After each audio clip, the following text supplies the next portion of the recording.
You're just another black boy with no future. Judge Harmon's gavel crashes down. Devin Taylor rises. The courtroom falls silent. 17, shoulders squared despite the weight of every stare. The judge leans forward. I know your kind. Just another statistic. His finger jabs the air between them. No discipline, no father figure. The judge's lips curl. Where is your father, anyway? Devin maintains perfect eye contact. May I call him, Your Honor? Judge Harmon smirks. By all means. If he even answers. Devin pulls out his phone, dials. The courtroom watches. Dad, Judge Harmon says you failed to raise me right. He's wondering where you are. Devin's voice remains steady. Could you come to courtroom 4B now? Who exactly waits on the other end of that line? Earlier that day. Devin Taylor enters the courthouse with his science project, a sophisticated air quality monitoring system. The metal detector beeps. Officer Briggs steps forward, eyes narrowing. What's that contraption? He grabs the device without waiting for an answer. An air quality monitor, sir, for my presentation to the Environmental Committee today. Briggs turns the device over roughly. Looks suspicious to me. Devin keeps his voice level. I have documentation. He reaches toward his backpack. Hands where I can see them, Briggs shouts, drawing attention from everyone in the lobby. Devin freezes. His heart pounds as Briggs calls for backup. Got a suspicious device. Uncooperative subject. Two more guards appear. Devin notices Judge Harmon watching from nearby, arms crossed, making no move to intervene. I'm just here for my scheduled presentation, Devin explains again. Judge Harmon approaches. His gaze shifts between Devin and the device. Why aren't you in school, boy? I have an excused absence, sir. I'm presenting to the Environmental Committee. Environmental Committee? In my courthouse? The judge's tone drips with disbelief. Yes, sir. Yes. Room 302 at 11 a.m. Dr. Williams is expecting me. The judge checks his watch. We'll see about that. Bring him to my courtroom first. The guards escort Devin away. His carefully constructed project now sits partially disassembled in Officer Briggs's hands. As they walk, Devin notices other visitors with briefcases and electronics passing through security without question. A white student with a science fair display board walks right through. Devin texts his father. Delayed at security, might miss presentation time. His father replies instantly. What's happening? Devin starts typing, then stops. His father has enough pressure already. Just extra security checks, nothing serious. Judge Harmon walks ahead, his robes flowing behind him. Devin catches fragments of his conversation with Briggs. These people always have excuses. Teach him about authority. Knows his place after today. Devin straightens his shoulders. This isn't about his project anymore. What does Judge Harmon really want with a high school student's environmental science project? In Judge Harmon's empty courtroom, Devin stands before the bench. His project sits in pieces on a table. Explain again what this device does. Judge Harmon doesn't look up from his phone. It's an air quality monitor that measures particulate matter in low-income neighborhoods, Your Honor. Devin keeps his voice steady. I've been collecting data showing correlation between poor air quality and respiratory illness rates. Judge Harmon tosses Devin's papers aside without reading them. And why bring this to my courthouse?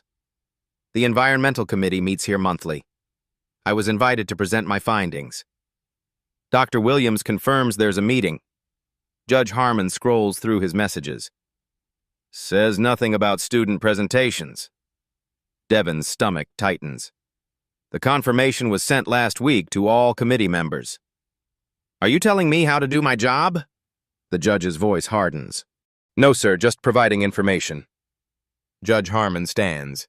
He circles the bench, looming over Devin. Listen carefully. I've been on this bench for 20 years. I've seen every excuse, every story, every scheme. I understand, but no interruptions. His hand slams the table. Pieces of Devon's project scatter. A sensor crashes to the floor. This equipment could interfere with courthouse systems. Devon watches months of work break apart. Sir, that's months of research. Research? Judge Harmon laughs. Is that what they call it now? Where did you get these parts? Who really built this? I designed and built it myself. The parts were purchased with grant money from the State Science Foundation. Judge Harmon's jaw tightens. A likely story. Let me be clear. This courthouse isn't your science fair. He picks up a circuit board, examining it with exaggerated suspicion. We'll hold this device for security inspection. You can wait in the hallway until the committee meeting. And my presentation? If they confirm your story, you'll get your property back. Judge Harmon's smile doesn't reach his eyes. Maybe. Eventually. Devon stares at his broken project. Data collected from his own neighborhood. Evidence of environmental injustice. Now treated like contraband. May I have a receipt for my property, Your Honor? The judge's smile falters. Getting legal advice from somewhere, are we? Will Devon's months of work be destroyed before he can even present it? Devon waits in the hallway, watching the minutes tick by. His presentation time approaches, but security won't let him near room 302 without Judge Harmon's approval. Dr. Williams, a gray-haired environmental scientist with wire-rimmed glasses, spots Devon. There you are. Why aren't you setting up? We start in 15 minutes. Judge Harmon confiscated my project, says it's suspicious. Dr. Williams's eyebrows shoot up. That's absurd. You're our keynote student presenter. They return to Judge Harmon's courtroom together. The judge is on a call, holding up one finger to make them wait. Devon notices how the judge's posture changes when he sees Dr. Williams. Straighter, more formal. Judge Harmon, Dr. Williams begins when the call ends. There's been a misunderstanding. Devon Taylor is our invited presenter today. The judge barely glances at him. This young man brought unauthorized electronic equipment into a federal building. That requires proper investigation. It's a science project that I personally vetted. Did you run background checks on him and his family? Judge Harmon asks sharply. Do you know where he's from? Devon feels heat rising in his face. Dr. Williams shifts uncomfortably. He's one of our brightest students. That doesn't answer my question. Judge Harmon turns to Devon. Where exactly are you from, Mr. Taylor? I was born in Chicago, sir. We moved here 3 years ago. And before Chicago? Devon blinks, confused. My family has been in Chicago for generations. Judge Harmon makes a dismissive noise. Your project will remain confiscated until proper authorities can inspect it. However, he nods to Dr. Williams, you can take responsibility for him attending the meeting, without his device. Dr. Williams protests, but his entire presentation requires his project. Then he shouldn't have brought suspicious equipment into my courthouse. The judge's voice rises. Perhaps you'd like to explain to the committee why you're unprepared. Consider it a lesson in planning ahead. Devon's hands clench at his sides. May I at least have my presentation slides? They're on the same laptop we're holding for inspection. Dr. Williams checks his watch. We need to go. The committee has a tight schedule. Judge Harmon smiles thinly. Run along, then. And Mr. Taylor, next time know your place before you walk into my courthouse. Devon follows Dr. Williams to the meeting room. His heart pounds as they enter. 12 committee members sit around a conference table. Several observers line the walls. I apologize for the delay, Dr. Williams announces. We've had an unexpected situation. Devon steps forward. Every eye in the room turns to him. The weight of their expectations crushes down. I apologize, Devon begins, voice steady despite the humiliation burning in his chest. Judge Harmon has confiscated my project and presentation materials. I'll do my best to explain my findings from memory. Whispers spread through the room. Devon sees pity on some faces. On others, quiet judgment. A woman in the back row shakes her head and writes something in her notebook. How will Devon salvage his presentation without any of his materials? Devon stands before the Environmental Committee, empty-handed. He takes a deep breath and begins speaking from memory. My project measures particulate matter concentrations in low-income neighborhoods versus affluent areas. His voice grows stronger with each word. Over 6 months, I documented levels 3 times higher in minority communities. Despite the absence of visual aids, committee members lean forward. Devon sketches air particle distribution patterns on a borrowed notepad, explaining collection methodology and statistical controls.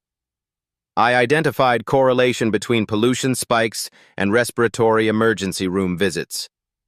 He draws another diagram. The data shows environmental protection laws are enforced differently based on neighborhood demographics. Dr. Williams watches with quiet pride as Devon transforms potential disaster into a compelling presentation. When Devon finishes, the committee applauds. Remarkable work, says committee chair Dr. Lawson. Especially under these circumstances. Where is your project now?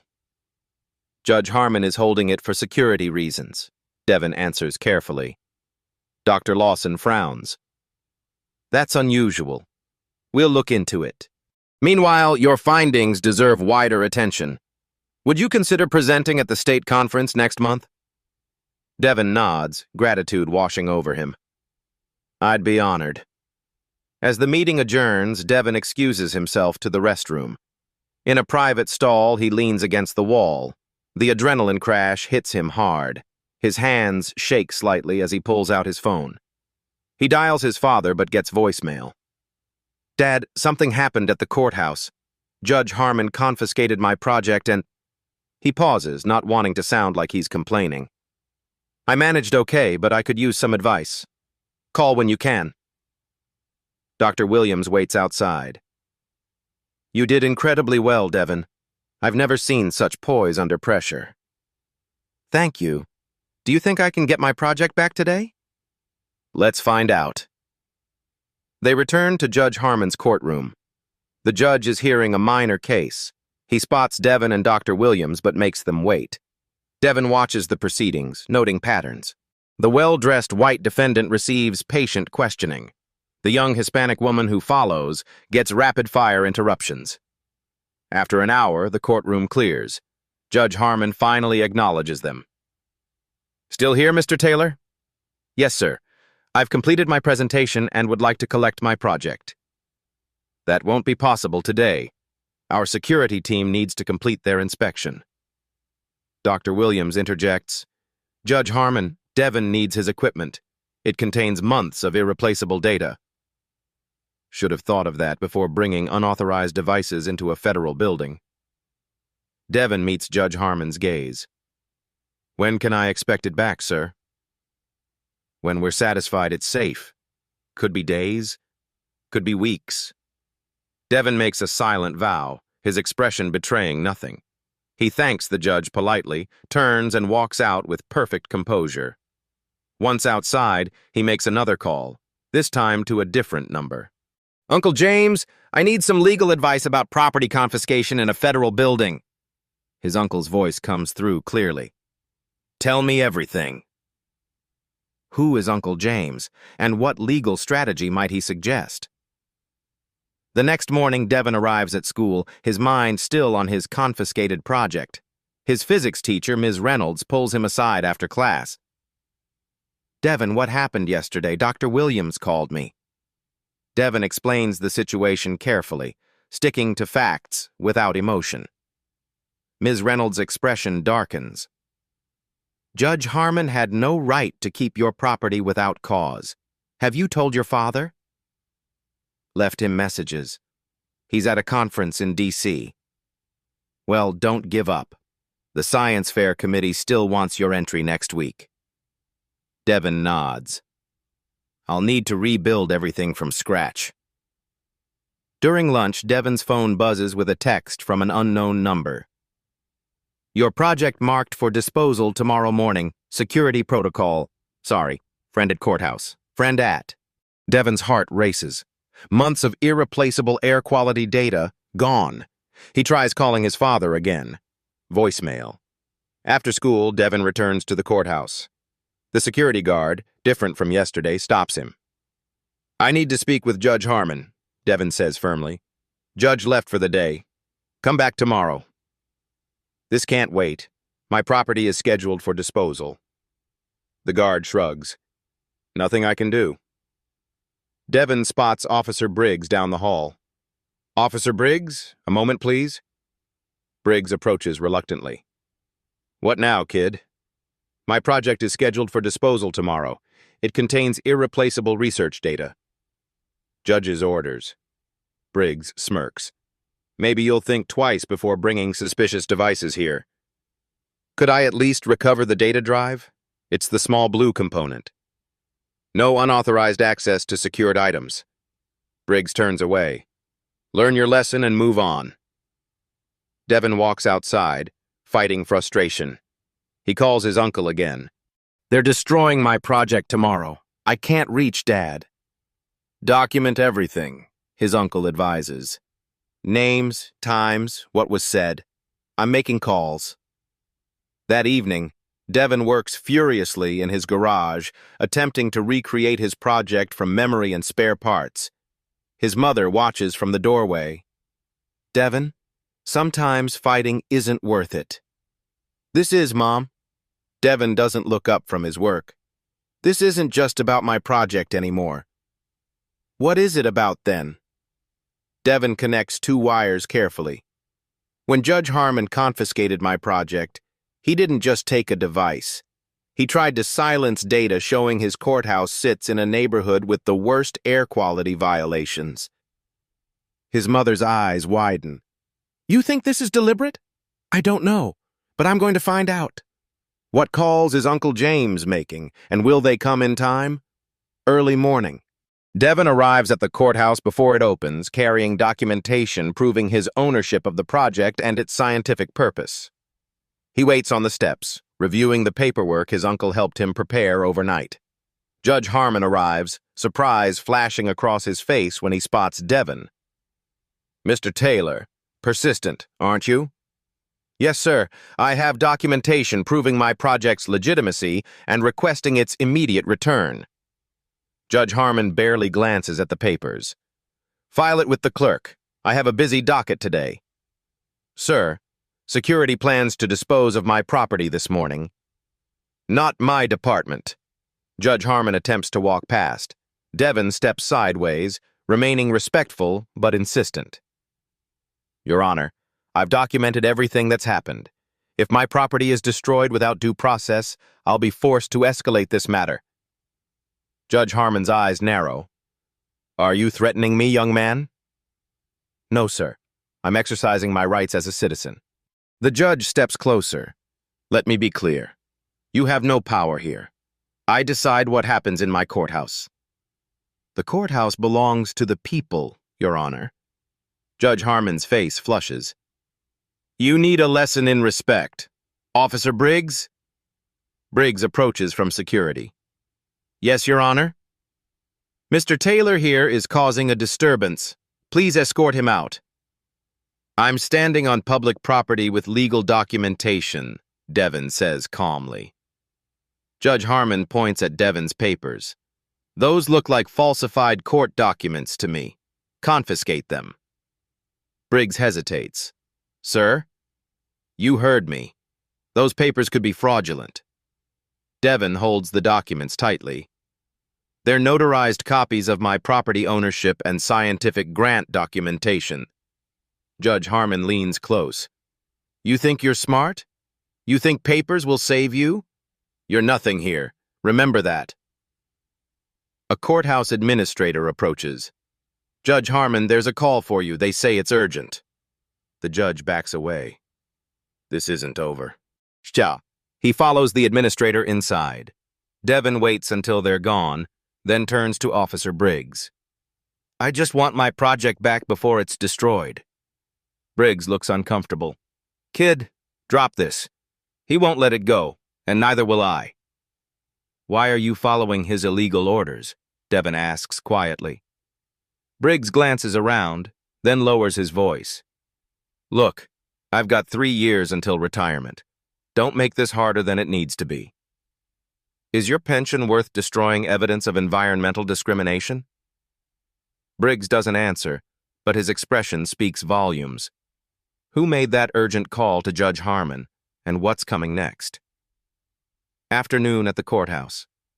Devon sits on a bench outside Judge Harmon's courtroom, refusing to leave until someone addresses his property claim.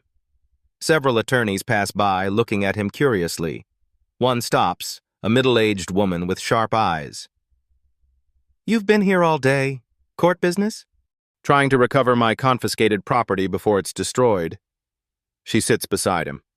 I'm Laura Chen, Public Defender's Office. What property? Devon explains the situation, showing her his remaining documentation. Judge Harmon? She shakes her head. He has a reputation. Let me make a call. While she steps away, Devon checks his phone.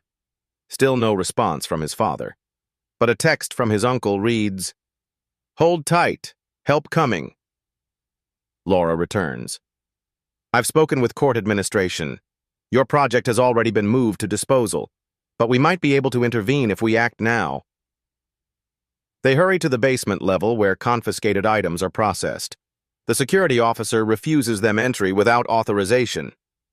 This young man's property is being illegally disposed of, Laura argues. I have my orders, the officer replies flatly.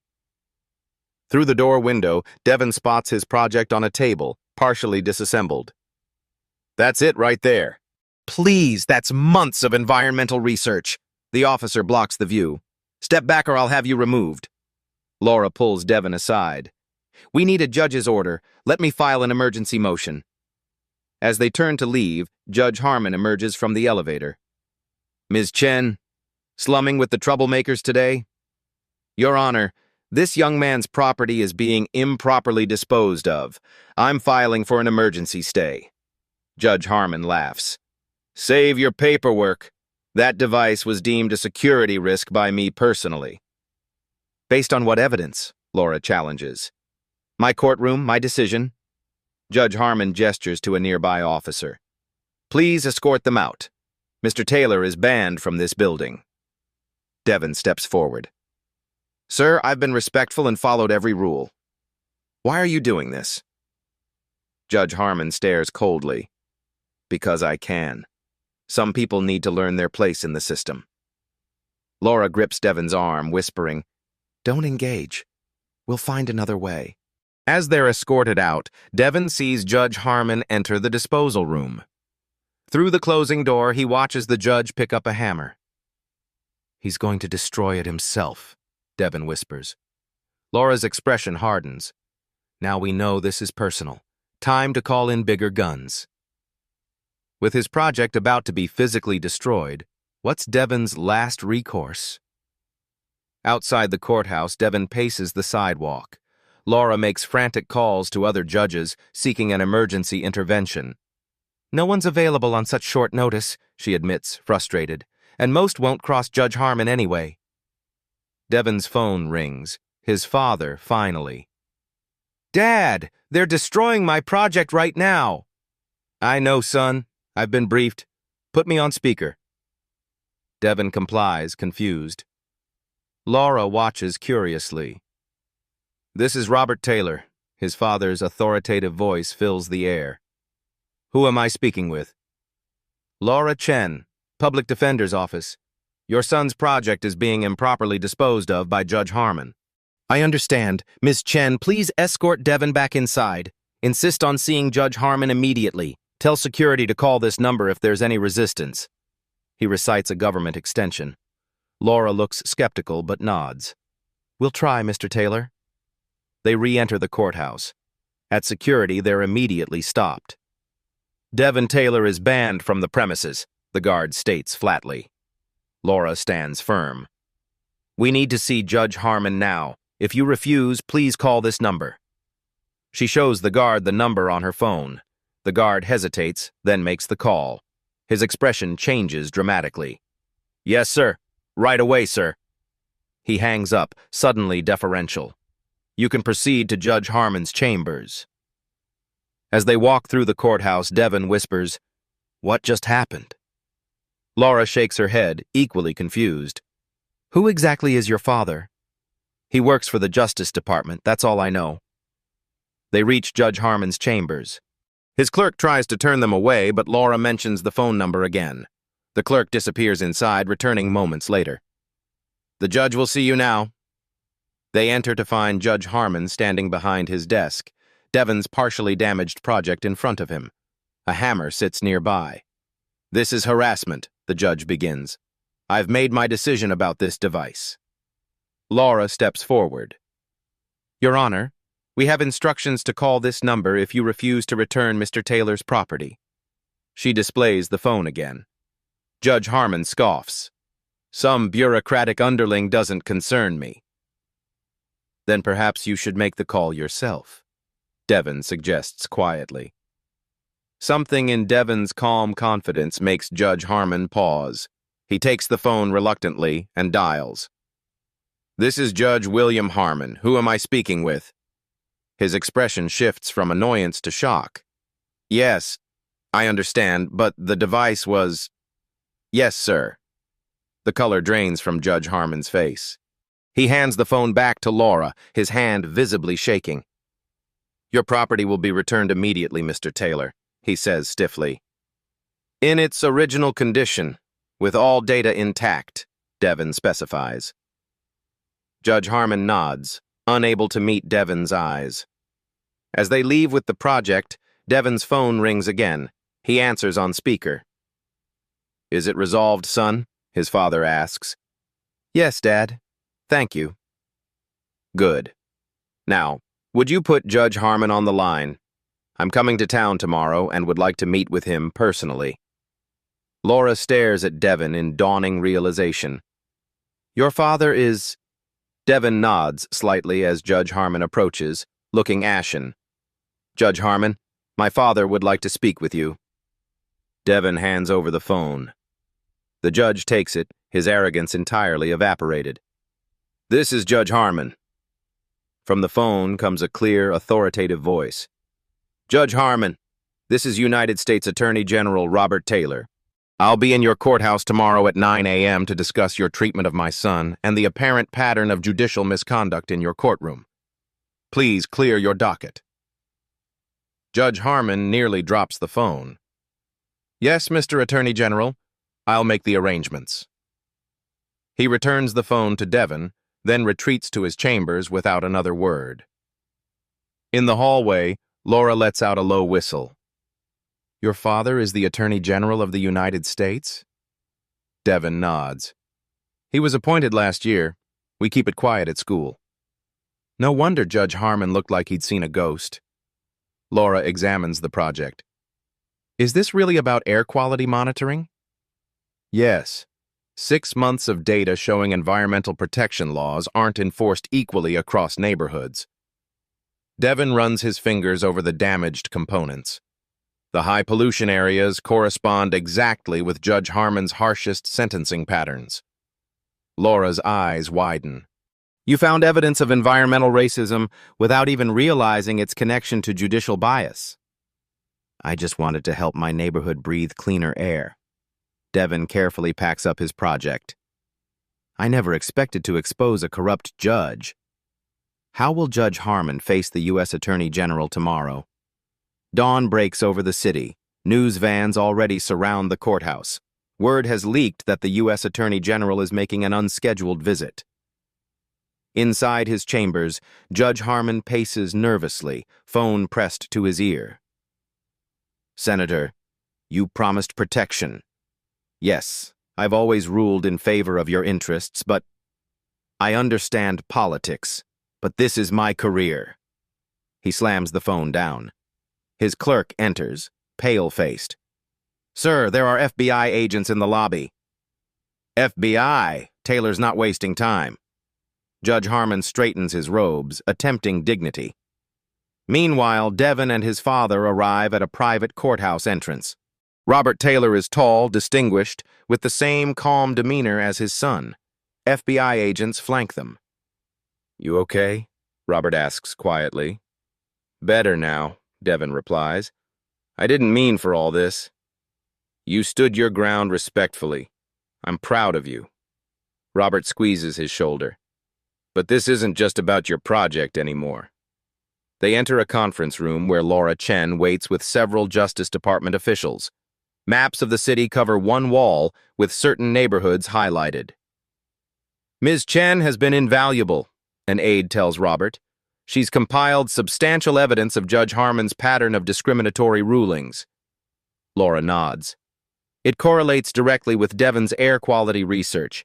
The neighborhoods with poorest environmental protections match exactly with where Judge Harmon's rulings have been most severe against minorities." Robert studies the maps. "And these correlate with Senator Whitfield's development investments?" "Perfectly," another aide confirms. "The senator's shell companies have been buying property in these areas for years, after environmental regulations were selectively unenforced." Devon examines his project. "That explains why Judge Harmon was so determined to destroy my research. It proves the connection." Robert turns to his son. "You stumbled onto something bigger than either of us realized. Your environmental justice project exposed actual injustice." A knock at the door. Judge Harmon enters, flanked by his own attorney. The temperature in the room seems to drop. "Attorney General Taylor," Judge Harmon begins stiffly. "This theatrical display is hardly necessary for what amounts to a misunderstanding about a school project." Robert doesn't offer his hand. "This meeting isn't about my son's project, though that incident provided the thread that unraveled a disturbing pattern. Please sit." For the next hour, Justice Department officials present evidence of Judge Harmon's judicial misconduct. Discriminatory sentencing patterns, selective enforcement of environmental regulations, suspicious connections to Senator Whitfield's business interests. Charts display the data clearly. In neighborhoods with high minority populations, the same ones Devon's project showed had poor air quality, defendants received sentences averaging 40% longer than identical cases from other neighborhoods. Phone records reveal calls between Judge Harmon's chambers and Senator Whitfield's office immediately preceding key environmental rulings that benefited the senator's development companies.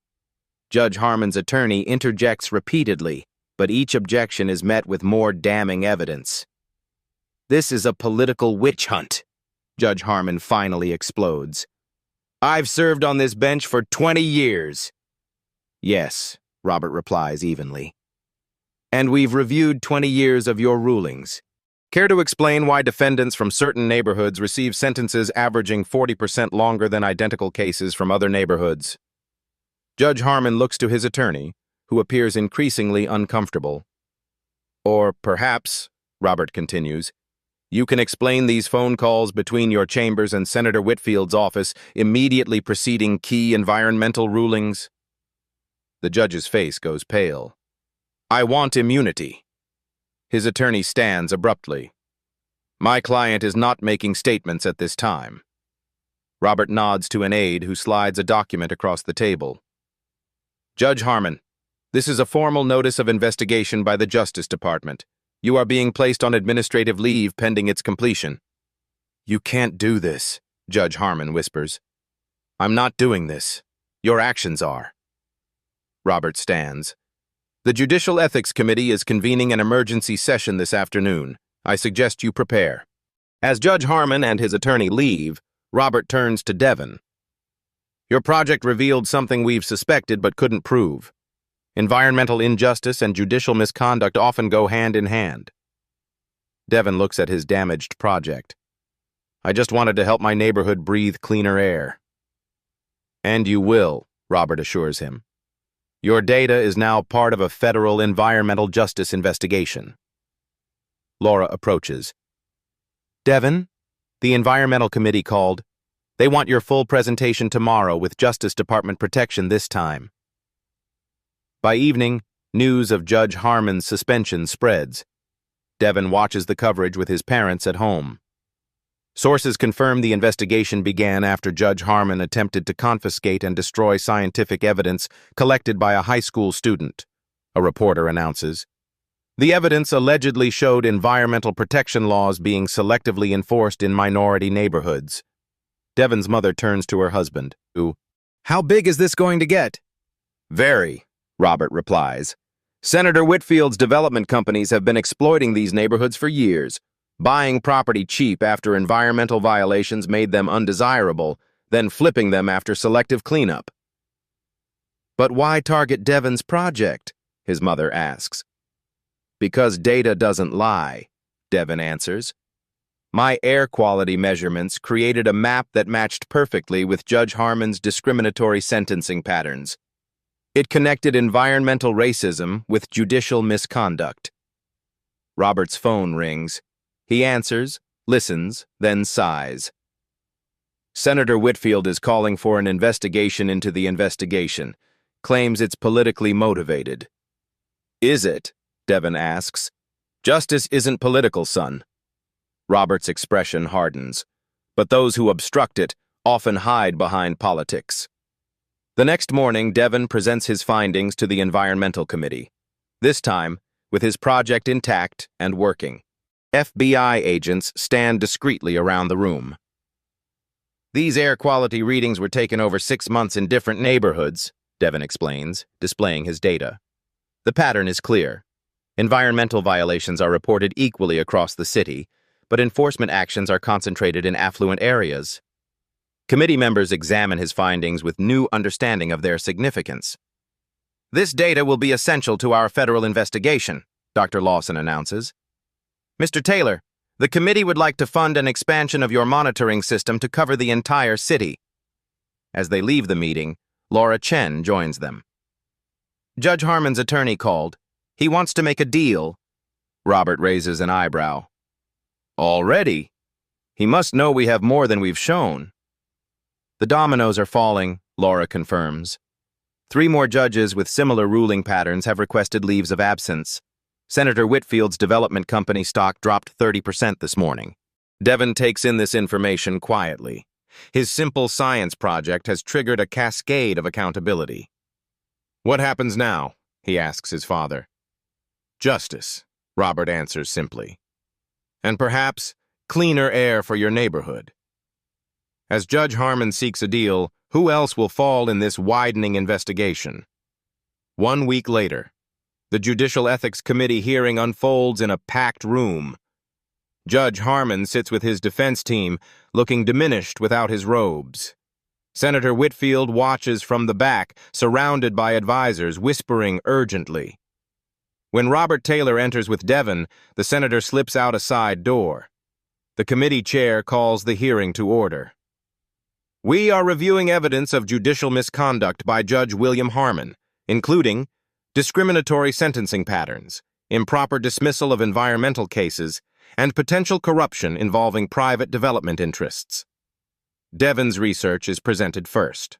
His rebuilt project stands on a display table, screens showing clear correlations between air quality violations, denied environmental cases, and health outcomes across different neighborhoods.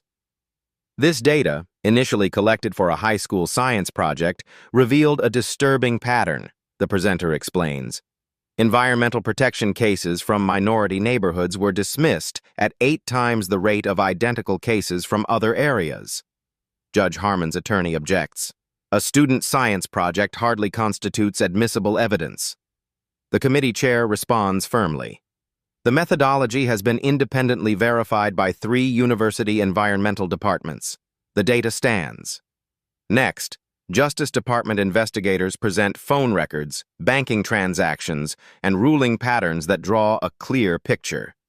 Judge Harmon systematically ruled in favor of development interests connected to Senator Whitfield, allowing environmental violations in targeted neighborhoods. During a break, Devin overhears 2 committee members talking. "The pattern is undeniable," one says. "But will they actually remove a sitting federal judge?" "They have to," the other replies. "The evidence is too public now. That kid's science project blew the lid off everything. When the hearing resumes, Judge Harmon takes the stand. His arrogance has vanished, replaced by a desperate pragmatism. I acknowledge some of my rulings may show statistical disparities, he admits carefully. But there was never intent to discriminate. The questioning is relentless. Justice Department lawyers present case after case where identical circumstances led to wildly different outcomes based solely on neighborhood and racial demographics. And your frequent communication with Senator Whitfield's office before environmental rulings? A committee member asks. Judge Harmon hesitates too long. The senator is an old friend. We discussed various matters, including which environmental cases to dismiss to facilitate his development projects. The judge's attorney interrupts. My client wishes to amend his testimony. A murmur runs through the room. Everyone recognizes what's coming. Judge Harmon leans forward. I am willing to provide complete information about Senator Whitfield's involvement in exchange for consideration in my case. The committee chair glances at Robert Taylor, who nods slightly. This hearing will recess while Judge Harmon provides his statement to Justice Department officials. As people file out, Devin approaches his father. He's turning on the senator? When powerful people fall, they rarely fall alone, Robert replies. Harmon knows his career is over. Now he's negotiating the terms of surrender. Outside the hearing room, reporters swarm. Devin stays back as his father addresses the press. Today marks an important step toward environmental justice in our communities. When we allow environmental protections to be selectively enforced, we are deciding whose children deserve clean air and whose do not. That is unacceptable in America. Devin notices Judge Harmon being escorted to a private room, shoulders slumped, the weight of his actions finally visible on his face. Their eyes meet briefly. The judge looks away first. Later that evening, news breaks. Senator Whitfield has resigned, citing health concerns. 3 development companies announce emergency board meetings. The EPA launches investigations in 12 cities with similar patterns. At home, Devin watches the coverage with mixed emotions. You never intended any of this, his mother says. No, Devin admits, but I'm not sorry it happened. His father joins them, loosening his tie. Judge Harmon provided names, dates, amounts. The corruption network was larger than we imagined. Will it make a difference? Devin asks. For the neighborhoods like ours? Robert nods. The EPA is fast-tracking remediation for the affected areas, and your monitoring system is being adopted as a model for community oversight. Devin considers this.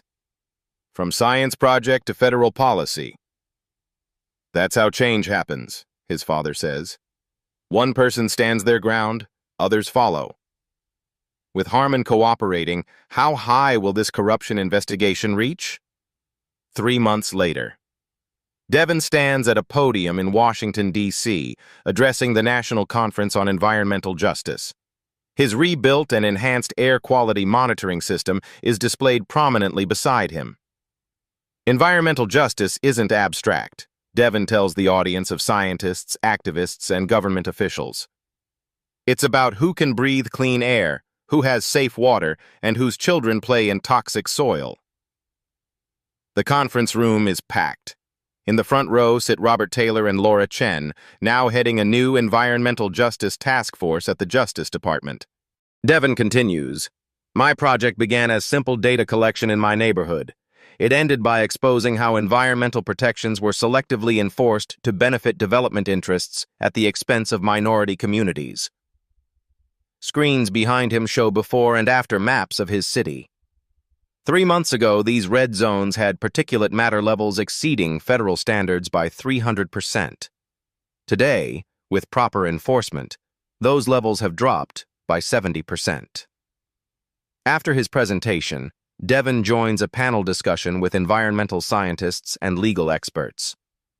The Taylor case, as we now call it, has transformed our approach, says EPA Director Harrison.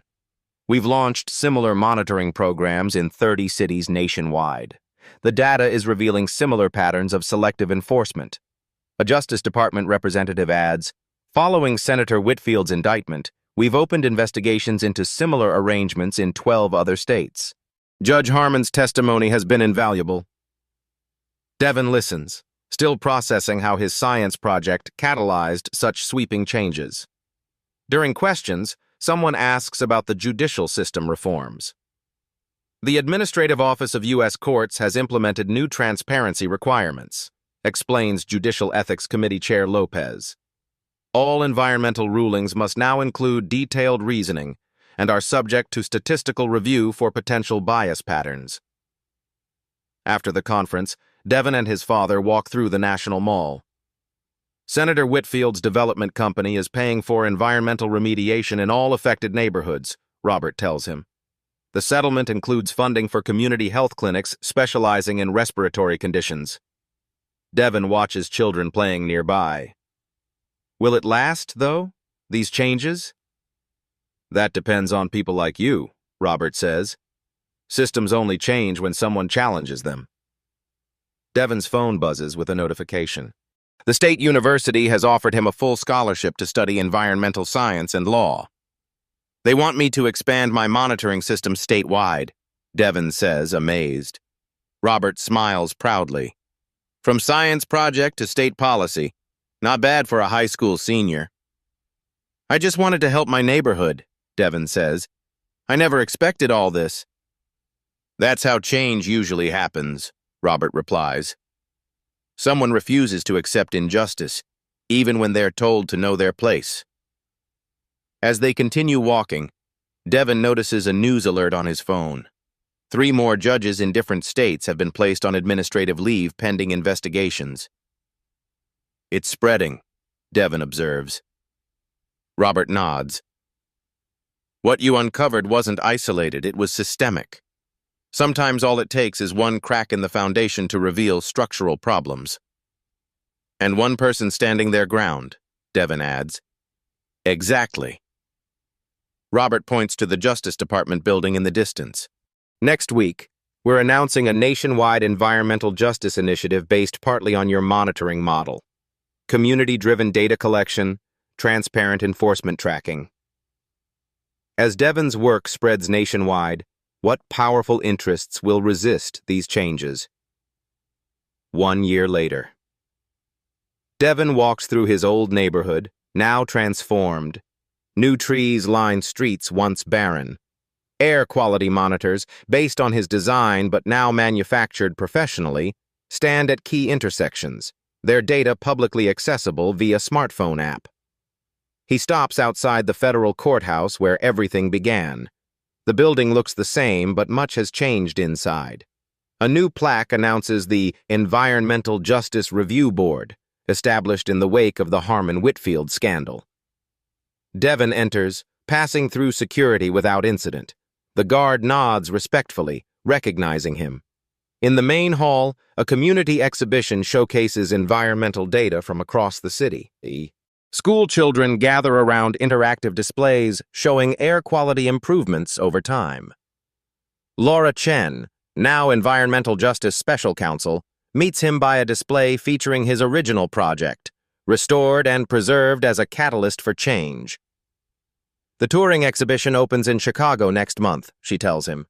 Your story has inspired similar projects in 47 cities. How's the judicial reform progressing? Devin asks.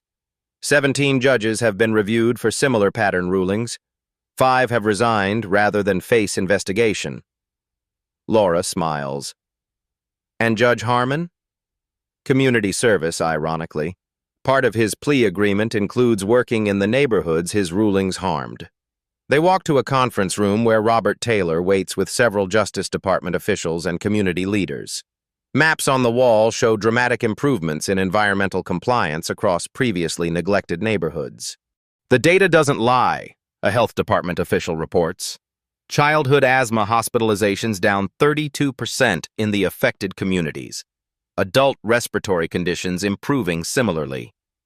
Robert greets his son with a proud embrace. Devin's monitoring system has been adopted as the national standard for community air quality assessment.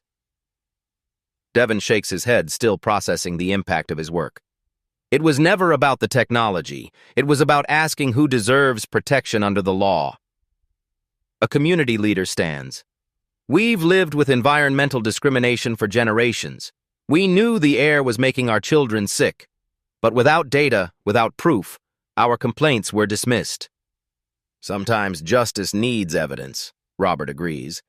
But it also needs people willing to stand their ground. After the meeting, Devin and his father walk through the neighborhood where the project began. Children play in a new park built where an illegal dumping site once stood. Elderly residents sit on porches, breathing cleaner air.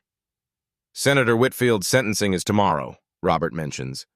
His development company has been ordered to fund environmental remediation for the next 20 years.